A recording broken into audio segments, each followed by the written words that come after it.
Halo Mas Ete. Ya,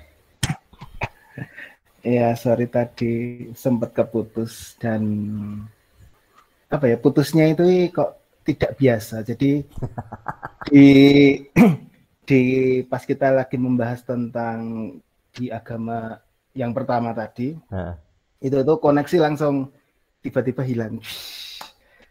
Tapi pas dijelasin yang lainnya kok lancar-lancar aja ya.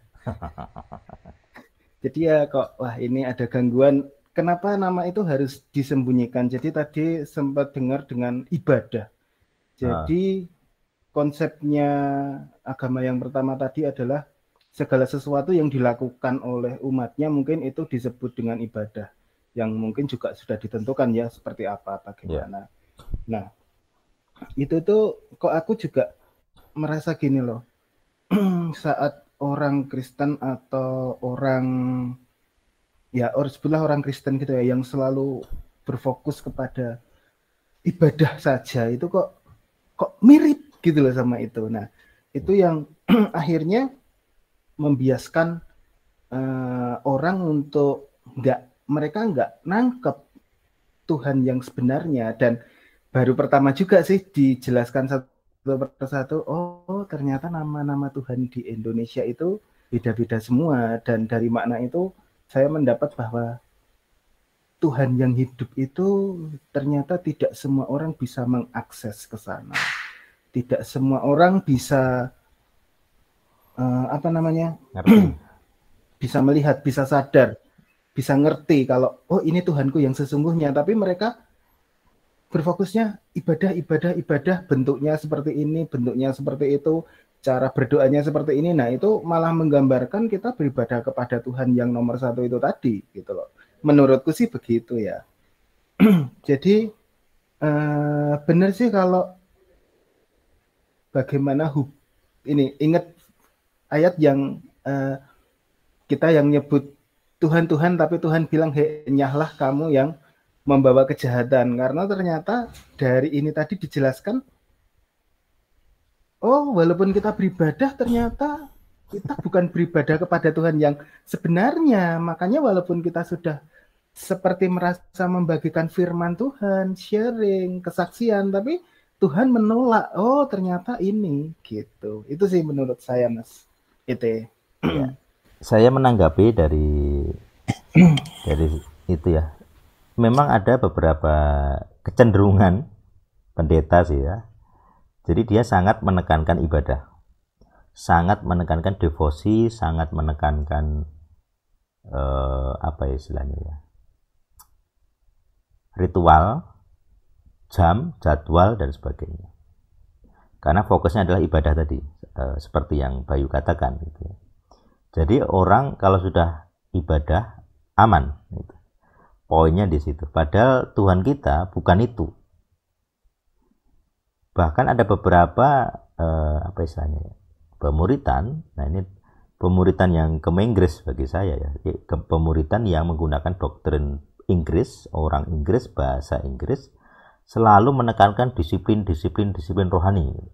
Nah, dari sini kita membuktikan bahwa Tuhan kita tidak fokus ke ibadahnya, tidak fokus ke disiplinnya. Kenapa? Malah gamelan yang fokus ke ibadahnya, ke devosi. Makanya jangan heran di El Sadik ini saya tidak pernah menekankan devosi. Aku tidak peduli kamu saat teduh atau tidak, mbok catet apa ora, aku tidak peduli. Kamu berdoanya bagaimana, aku juga tidak peduli. Karena bukan itu tujuanku. Fokusku bukan soal ibadahmu, cara ibadahmu, kalau doa berdiri tegak gini atau enggak, itu aku tidak peduli. Karena aku punya cara ibadah yang agak beda juga gitu.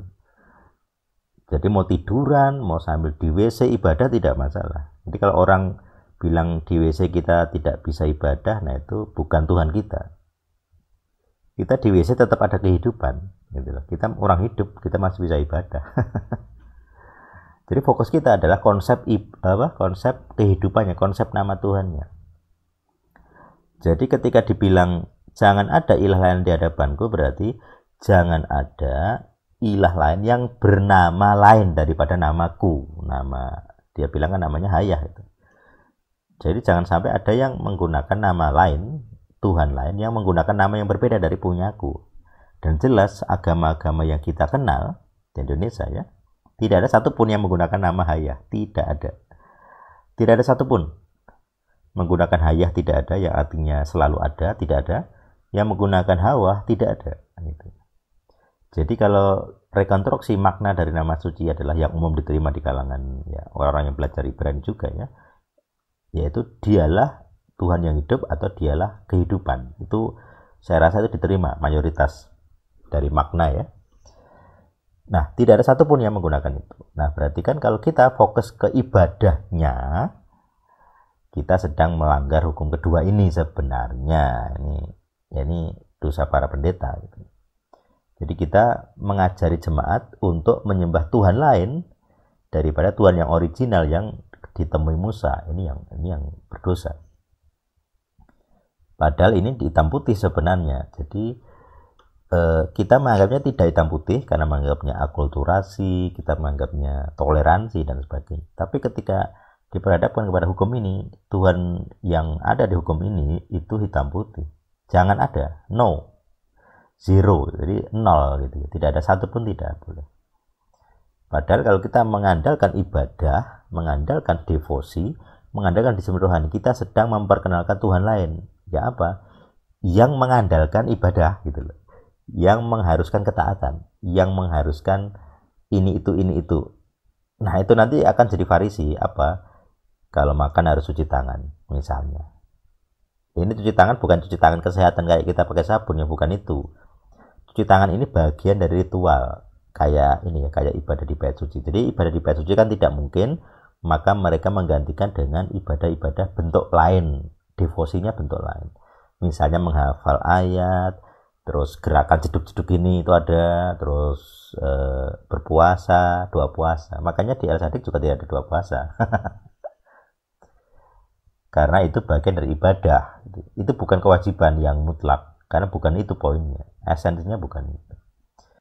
Ngusir setan kalah kalau tidak doa puasa. Loh, kita ngusir setan tidak doa puasa saja menang. Artinya kita punya esensi yang lebih benar. Doa puasa itu bukan esensial, itu bentuknya. Esensinya bukan itu, tapi esensinya adalah iman kita. Lah kalau kita udah beriman, ngapain doa puasa gitu loh. Itu makanan yang harus kita makan, makanan rohani ya. Jangan kita hanya ini itu hanya berfokus kepada yang remeh-remeh. Ibadah itu bentuknya abad, abdi, mengabdi. Dan itu yang kelihatan manusia ya. Misalnya begini, orang menyanyi. Terbukti kemarin ada cerita orang menyanyi Kristen, tapi ini ya, apa namanya,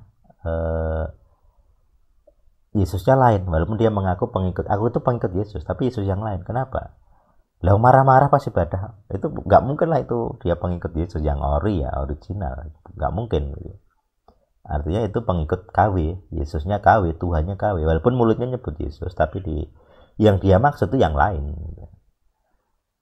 Tapi kalau orang hanya fokus ke ibadah, dia dianggap Kristen. Kerasukan yang Kristen. Kerasukan Yesus gitu ya. Gitu. Nah, ini memang konsep yang sangat berbahaya tapi tidak pernah disadari, jarang sekali yang sadar. Makanya saya sering kali melihat orang fokus ke disiplin rohani. Padahal bukan itu esensinya. Esensinya adalah Tuhanmu itu siapa. Harus jelas, kamu disiplin rohani itu di semua agama ada. Devosi di semua agama ada. Doa puasa di semua agama ada. Menderita demi iman itu di semua agama ada.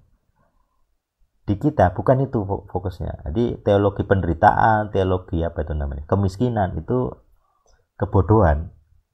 Tuhan kita bukan itu fokusnya. Orang-orang PL kaya raya, mana ya ada yang miskin ya, tapi maksudnya jauh lebih banyak umat perjanjian itu kaya raya.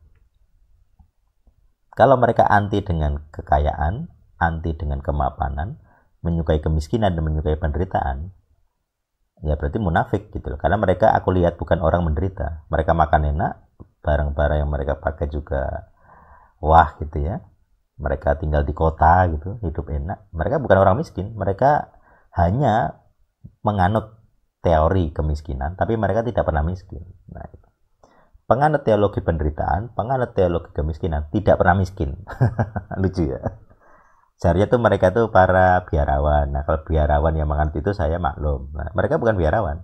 Tidak pantas menganut teologi penderitaan. Mereka menikah, punya anak, punya mobil, hidup di gedung yang enak, gerejanya bagus-bagus, AC, dan sebagainya. Mereka bukan pelaku teologi penderitaan, hanya penganut teorinya saja. Tidak bisa mereka melakukan. Bahkan orang-orang yang misalnya tentang pemuritan yang nyekek itu fanatik gitu. Kita harus hidup sederhana. Kita harus hidup menderita, tetapi mereka sendiri tidak pernah mempraktekkan gitu. Kalau mereka cari jodoh, tidak mungkin mereka akan cari pria yang miskin, tidak ada. Padahal mulutnya mengaku penganut teologi kemiskinan, teologi penderitaan. Tapi mereka tidak pernah mencari orang yang menderita untuk jadi pasangan. Yang mukanya jelek dibuang, pendidikan rendah dibuang, nggak punya harta corek gitu ya, nggak tampan corek, nggak cantik corek. Artinya mereka tidak siap menghidupi apa yang dia ajarkan. Mulutnya mengajarkan teologi penderitaan, hatinya tidak mau melakukan. Nah, itu kan kemunafikan sejati gitu. Nah, di Al-Sadiq kita menghindari hal-hal yang munafik. Ternyata memang ada salahnya itu ajarannya, bukan itu fokusnya. Kekristenan itu dari agama di Indonesia memang agama itu beda dengan definisi yang seharusnya ya. Di kitab kita agama itu adalah Tuhannya. Kalau Tuhannya sama, kita agamanya sama. Di Indonesia enggak, Tuhannya sama, agama beda-beda. itu masalah. Itu perbedaan definisi. Jadi dulu agama itu dari Tuhannya. Kalau Tuhannya sama, berarti agamanya sama. Walaupun bentuknya beda-beda ya. Kalau sekarang Tuhannya sama, agamanya beda-beda. Nah, karena agama beda-beda kan kita bisa langsung curiga, jangan-jangan Tuhannya juga beda. Saling musuhan, saling mencap sesat. Semua pendeta karismatik sesat. Nah, berarti kan dia tidak mengakui semua pendeta karismatik itu masuk surga. Lawang sesat. Itu contoh ya. Sebaliknya juga gitu. Semua sekte itu punya masalah yang mirip gitu. Makanya saya menekankan Tuhan kita itu sama atau tidak dengan yang menyatakan diri kepada Moses di Gunung Sinai ini. Gitu. Kalau sama ya sudah kita saudara, kalau bukan, nah, jangan-jangan kita musuhan. Kita bukan saudara seiman, gitu ya. Kita tidak cocok ideologinya. Itu tanggapan saya untuk kata ibadah. Memang kita di Al-Sadiq tidak fokus ke ibadah. Ya. Tidak fokus ke devosi, disiplin rohani. Itu karena apa? Karena bukan itu esensinya. Dari hukum kedua udah jadi masalah itu. Saya nggak heran orang-orang yang disiplin rohani terus murtad gitu. Wah, banyak. Saya punya teman-teman yang ini pemimpin rohani, majelis murtad itu banyak. Padahal udah disiplin rohani, artinya saya akhirnya meremehkan, berarti itu bukan itu esensinya kerohanian, bukan disiplinnya, itu palsu, banyak palsunya, bukan itu. Maka saya tidak mengejar itu. Saya juga tidak peduli orang punya disiplin rohani, apalagi kalau pamer, saya sudah saat teduh 365 kali setahun, tidak peduli saya, bukan itu kerohanian yang benar, bukan itu. Apalagi kalau dipamerkan. Nah, kalau dipamerkan itu sudah semakin rendah nilainya. Itu akar, kerohanian itu akar, bukan daun dan pohon yang kelihatan, itu akar. Tidak perlu kita tonjol-tonjolkan kamu sudah saat teduh atau belum, sudah ibadah atau belum, itu tidak perlu ditonjolkan. Tonjolkanlah buahnya. Ya itu sih. Silakan yang lain atau tanggapan berikutnya. Pertanyaan boleh. Kita fokus ke hukum kedua masih.